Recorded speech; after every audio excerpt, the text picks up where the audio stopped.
Target করবে কি কই পালাও একেবারে জমিয়ে গল্প পুড়িয়ে হালাও। আপনারা খেলে আমার না করে দেখেন না, আমি বাদ দিই নাকি না করলেও তো আমি তাও কই একেবারে এত ভালো পেয়ে গেছে আমার কৃষ্ণের পক্ষের উকিল। আমি কই নাই খারাপ কই, অসুবিধা নাই। উনি যতই কৃষ্ণের পক্ষের উকিল গুরুদেবে খারাপ কই, সত্যিকারের কথা উনি যদি আমার যদি আরো কিছু কইতো আমি তাতেও রাগ করতাম না। উনি যদি নিজের পায়খানা করে যদি মুখে নিয়ে কুলকুচি করে যদি আমার গায়ে বেরো ছিটিয়ে দেয় তাও কিছু কমো না, তুই দিয়ে যা।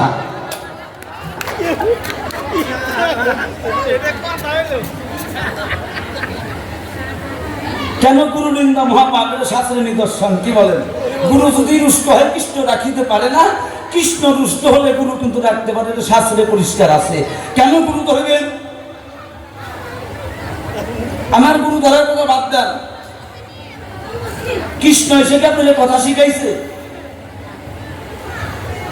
কথা বলবেন আমার সাথে, আমি যা করবো বাস্তব কথা, ওই বাকি ব্যবসা করি না, একদম টাটকা, একদম টাটকা। ওই পরের দিন কইবেন সুজিত খাবার ডিস্কো মনে যা কইবেন চার দোকানে যে সুজিত খাবার পেয়ে গেছে, ওই চার দোকানের গল্প কিন্তু সুজিত খাবার শুনবো না, একদম না। যা তোমার প্রতিবাদ করার এই জায়গায় করবেন, অন্য জায়গায় করবেন না। তারপর আমার যদি ভুল হয় আমার একটু শিকার আছে, আপনাদের কাছে শিখে তো আমি একটু উন্নত হবো।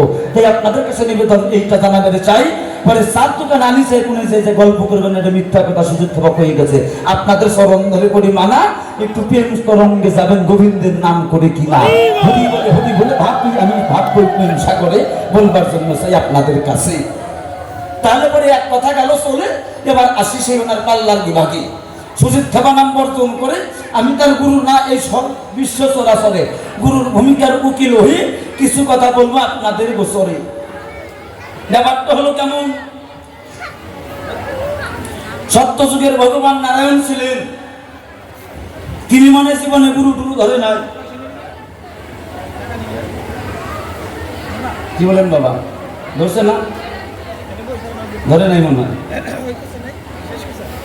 কি বাবা ধরছে না? ধরে নাই। সত্যযুগে যে নারায়ণ ছিল তারও গুরু আছে। আজকে দাদা সাউন্ডটা চালাইতেছে, প্রথমে এসে কিন্তু সাউন্ড কিন্তু ব্যালেন্স করা শিখেনি। আমি গান গাইতেছি, প্রথমে কিন্তু গান গাইতে পারিনি, আমার একজন শুরু করার গুরু আছে। কৃষ্ণটা যে কব, কৃষ্ণ বলে যে আমি ডাকবো কৃষ্ণকে, কৃষ্ণ সে কবার একটা মানুষের প্রয়োজন আছে, নাহলে কৃষ্ণের পৃথিবীতে কেউ চিনবে না। তাহলে ভগবানের গুরু আছে, সেটা বলি আপনাদের কাছে। ওই সত্যযুগের নারায়ণ তারও গুরু কিন্তু রয়েছে, আপনারা জানেন বর্তমান এই সবাই এখন। তেতা যুগে আসেন রাম, তার গুরু হলেন বিশ্বামিত্র মুনি, জানেন না? বললাম। এবার তাপর যুগের ভগবান যিনি আমার কৃষ্ণ কালো শশী, আপনাদের কাছে একটু এসে খুলে বলতে চাই, তার গুরু একজন নয়, রয়েছে কয়েকজন। তাই একটা দেখতে পাই শুধু আমার নাম শুনি সনত ঋষি, গর্ভমুনি, এরা তো গুরুর মধ্যেই পায়। তাহলে ভগবান হয়ে যদি গুরু করতে পারে, তুমি কোথাকার মাতবর হরিদাস হে গোসাই?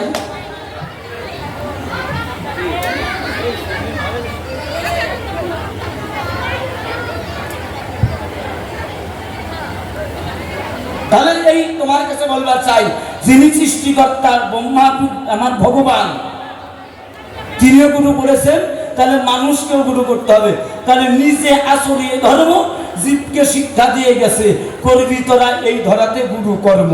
গুরু কর্ম করলে পরে গুরুর পদে যদি থাকে তোর ভক্তিপূর্ণ শুদ্ধ মন, তাহলে সেই জায়গায় হৃদয় মন্দিরে দেহক্ষেত্র পাত্রের মধ্যে থাকবে কৃষ্ণ নটবর ভগবান।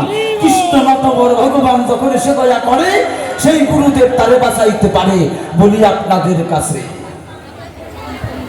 কি বাবা ঠিক আছে তো? তাহলে পরে গুরুর প্রয়োজন আছে। স্কুলে পড়াশোনা করতে গেলে পরে সে শিক্ষিত হলে পরে মাস্টার মশাই একটা গুরু শিক্ষার অন্যতা করে। তাই শিক্ষার গুরু গুরু নয়, সে শিক্ষায় অক্ষরে জ্ঞান দিতে পারে, কিন্তু গুরু ধরতে হয় কেন? শিক্ষায় অর্জন হয়ে শিক্ষিত হওয়া যায়, এমবিবিএস ডাক্তার হওয়া যায়, উকিল হওয়া যায়, ম্যাজিস্ট্রেট হওয়া যায়, কিন্তু আত্মজ্ঞানের অভাব রয়। এই আত্মজ্ঞানের ভক্তি শ্রদ্ধাকে জানার জন্য এই মানুষগুলো ধরে পায়।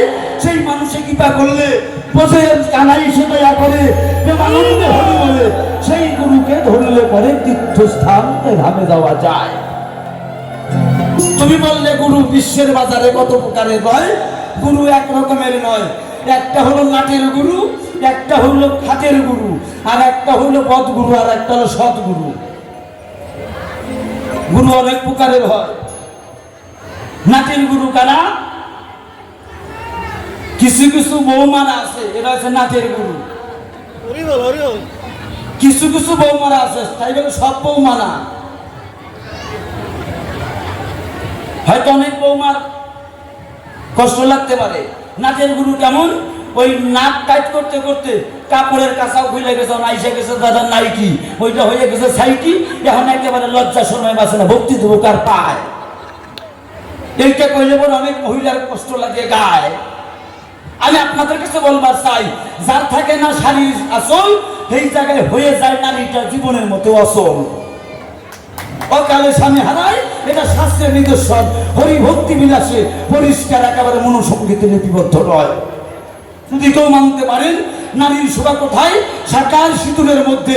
যদি ভক্তি প্রণাম ব্রহ্মজ্ঞানে করে, তার কৃষ্ণকে ভগবানের চরণ ধরতে লাগে না, ওই স্বামী দেবতার পায়। তিনি হলেন পরম গুরু, তিনি দেখাবে সেই গুরুর পায়। সেই তীর্থস্থানে কৃষ্ণ এসে স্বামীর উপরে তার দর্শন দেয়। এই কারণে গুরু ধরা দরকার নয়। এবার সংসার সুখী হয় রমণীর গুণে। যদি গুণবান স্বামী থাকে তাহারই শোনে। এখন স্বামী যদি যাইয়া ওই সুন্নু খালায় যায়, ওই শালারে দিয়ে সংসার ভালো হয়? আমি কেউ ছেড়ে কথা কমু না, ওই মাইকের কথা কিছু থেকে বাপের কথা কমু না। এখনকার কিছু কিছু বাপ আছে ভালো টাকা কামায় আর করে কিনা টুট্টুল্লাটুম করে হরি বলে আসে, তারপরে দেখি আমার না ভালো লাগছে না মা, আমি তোমার এই যে বিষয়টা। তাহলে এইরকম স্বামী যদি বউর ভাইকে যদি জুটে, সেই সংসার কি জীবনে সুখী হতে পারে? সেই স্বামীটারও তিথি নক্ষত্র ধরে যদি কেউ যদি সোনা পান করে, তাহলে সেই সংসার ধনী হয়। এটা শাস্ত্রের নিদর্শন আছে। তাই বলে নিত্যিকার কানাই হইয়া ওই যখন যা পাইবে একেবারে ধূর দিয়া ঢালবা, ওইটাই খারাপ। আমি মদ খেলাম না করুন না খা, গাঁজা খাবি না করুন না খা, কিন্তু খাবার কত করে যোগ আছে, পঞ্জিকা দেখে তোরা খাস, তাহলে পরে তোর জীবন ভালো থাকবে, জীবন শেষ হবে না। কেউ গাঁজা খাইতে খাইতে গাঁজা খায় রাজায়, পরে ওর মাজা শুকিয়ে ওই মার্গ দিয়ে রস পড়ে। তখন ওই স্বামী স্ত্রী মিলনে গেলে পরে ওই গাঁজা খাওয়ার লোকেও থুবাইয়া দাদা পইরা থাকে। তাহলে রস যদি রসিকার কাছে হইয়া না পায়, তাহলে সেই সংসার কি সুখী হয়? এমনি রস হরিবল হয়ে গেছে। এর জন্য ওটা নিশাবদ্ধ বাদ দিয়া সৎগুরুর আশ্রয় লইয়া প্রেমানন্দে কৃষ্ণ ভজন করো, সেই গুরু স্মরণ ধরতে পারে পাওয়া যায় কৃষ্ণের দর্শন। তোমার প্রেমানন্দ এই জায়গায় বসিয়া আরেকটা কথা মনে পড়ে গেছে, না কইলে হয় না কখন। সত্যিকারের কথা কই, আমাদের পাড়ায় ছিল মনোরঞ্জন হালদার। আপনাদের যে হালদার পাড়া খারাপ হয় না, যদি কইবার কোন দিলে কমন হইলে কমন না। সেই মনোরঞ্জন হালদার, উনি আবার একটু ছোট খাটো, একবারে ছোট বাইনটা হাসি আমার মা। আর স্বামীটা হয়েছে একেবারে 7 ফুট।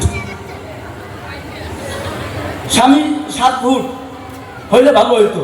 ওই মহাশয় উনি হচ্ছে 1.5 ফুট, আর ওনার যে ঘরের ঘরণী স্ত্রী, ওই স্ত্রীটা হয়ে গেছে 7 ফুট। এখন বউ যদি 7 ফুট হয়, আর স্বামী যদি যারা ছোট্ট একটা কটা বাঙ্গুল হয়, তাহলে কি মনে ব্যাপারে কম? হ্যাঁ, এখন মনে করেন ভাবো না, ওই মনোরঞ্জন হালদার যিনি, উনি ওই এরকম মহানন্দা নদী নয়, আমাদের পারে ব্রহ্মপুত্র নদী আছে, আসামে সকলেই জানেন ভালো। আমি সত্যি কথা বলবার জন্য সেই কথা মিথ্যা নাই। এখন মহানন্দা নদী তো নয়, ওই ব্রহ্মপুত্র নদীতে জাল পাইতে গেছে, জাল পাইয়াবে মাছ 2টা পাইছে, একটা ছোট বড়। আমার মা হাসো কে হাসি শুরুই করলাম না, এত হাসো হাসি আমার বুঝেছে না, ঠিক তাই গো।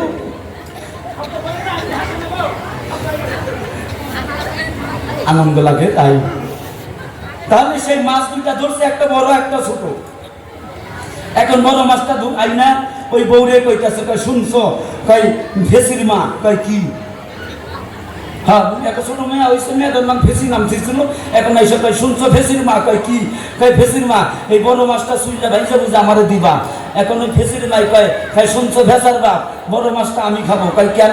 আমি কষ্ট করে কুটছি, ধুইছি, তারপরে ভাজছি, কত কষ্ট করে এটা করছি, এটা আমারই খাওয়া লাগবো। এখন ওই ফেসির বাপে কয় না, ওরে বেন্নির ঘরে বেন্নি, আমি করছি কষ্ট করে মাইরে নিয়েছি, আমারে দিবি না, আমি তোর সে বেশি বড়, আমি তোর স্বামী। আধার কার্ড রেশন কার্ড হইলে পরে আগে নাকি আমার নাম, তোর নাম তো দেয় না, তাহলে আমারে বড়টা দিবি। মনে করেন ভাবো না। এখন এই না ঝগড়া লাগছে। এখন ওই বউ কইতেছে, দেখো তুমি যদি আমার স্বামী হয়ে থাকো, তুমি আমার কাছে দামি। আইডিয়া আসে বসতেছেন বাবা। এখন কই দামি, তাই তুমি যদি আমার সাথে কথা কও, তাহলে পরে তুমি আমার ঠ্যাং খাও। এখন বউ কইতাছে, তাই শোনো, তুমি যদি আমার সাথে কথা কও, তাহলে তুমি আমার ঠ্যাং খাও। এখন ওই মনোরঞ্জন হালদার কয়, কি আমি ছোট্ট দিকে বউ এত বড় কথা করবো? আমি ওর ঠ্যাং খাবো মাছ খাওয়া বাদ দিয়া? তাই তোর এসকে দেখে তুমি ওই স্বামী কেটেছে দেড় কোটি সময় সময় হাল করে ইস লাগবে। এখন শোন, তুই যদি আমার সাথে কথা কস, তাহলে তুই আমার মাথা ঘাস। এখন স্বামী ওই কথা কয়, ওই বউ কয় তুমি কথা কইলে ঠ্যাং খাও, আর স্বামী কইতাছে তুই যদি কথা কস তাহলে তুই আমার মাথা খাস। কোনো বউ কি চাই স্বামীর মাথা খায়? স্বামীর মাথা গেলে তো শেষ, বিধবা হওয়া লাগবো। এখন কথা কয় না, ওই ঘরের মধ্যে শুয়ে রয়েছে। ওই দাদা মাঘ মাসের শীতের দিন ছিল রে বটে, আমি বলবাছি আপনাদের কাছে। এখন সেই মাঘ মাসের শীতের দিন, এখন শুয়ে রয়েছে, একদিন দুদিন যায়, 3 দিন যায়। আর বাংলাদেশের ব্যাপার, ওই ত্যাকাইটা শিকা বানিয়ে ঠিকছে। শিকা শিকা বুঝো তো? এখনকার বউরা শিকা বুঝবো না, যারা পূর্ব বাংলার লোক এই বাবাই বুঝতো শিকা কারে কয়, ট্যাকারি কারে কয়। ওই শিকা রান্না করে বানিয়ে থুইছে। এখন বানিয়ে থুইছে, ওর মধ্যে সাজিয়ে থাকে থুয়ে দিচ্ছে রান্না করে। মাছ ভাজা, ডাল, শুকর, তারপর বেগুন ভাজা, পোস্ত ভাজা, পটল ভাজা। আরে কি স্বাদ, এত স্বাদ কে?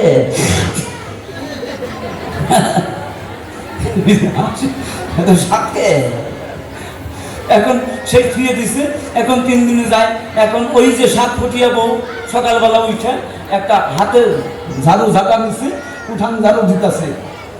এখন বুঝেন ব্যাপারটা, আমাদের হালদার বংশের যারা আছে তাদের তো সকালবেলা জাল বাইতে হবে, যারা জাল নিয়ে মাছ মারতে যায়। এখন পাড়ার মানুষেরা জাল কান্দে নিয়ে ছাপি জাল নিয়ে যাইতেছে।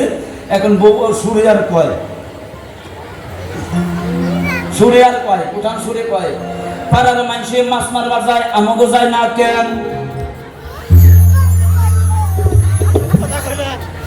এখন যদি কথা কয়, তাহলে পরে দায়িত্ব যদি কথা কেউ স্বামী শোনো, তাহলে যে মাথা খায়।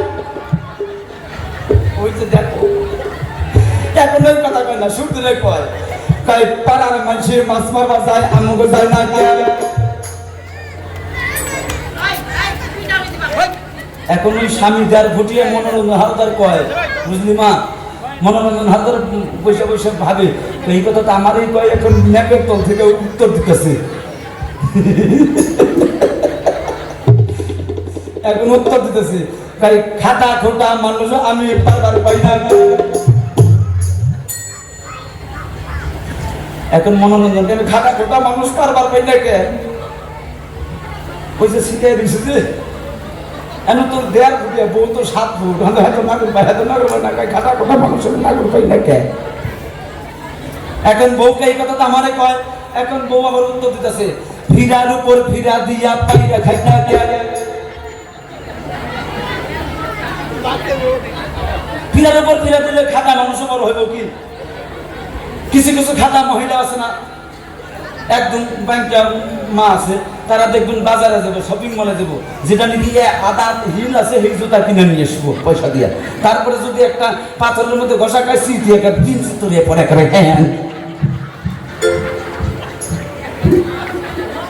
হ্যাঁ, তখন সেই খাটা খোটা মানুষ পারবার পাই না কেন? ফিরার উপর ফিরতে পাই রেখে না কেন? এখন স্বামী উত্তর দিতেছে, একটা ফিরি ফসকা গেলে ঠ্যাং ভেঙে মরি না কেন? এখন বউ কয়, যদি মরার ভয় বউ কিলাও কে, তাহলে কৃষ্ণের পক্ষের উকিল তুমি কথা নিবে? ওই কৃষ্ণ কৃষ্ণ বলে ডাকলে ওই ঠ্যাং ভাঙ্গা মারবা বউ কিলানোর মতন অবস্থা হবে। একটু ভেবে দেখো। তাই শুধু কৃষ্ণ নাম সরাসরি করলে পরে সে নামে কি হয় না, এই কারণে গুরুদেবের প্রয়োজন হয়।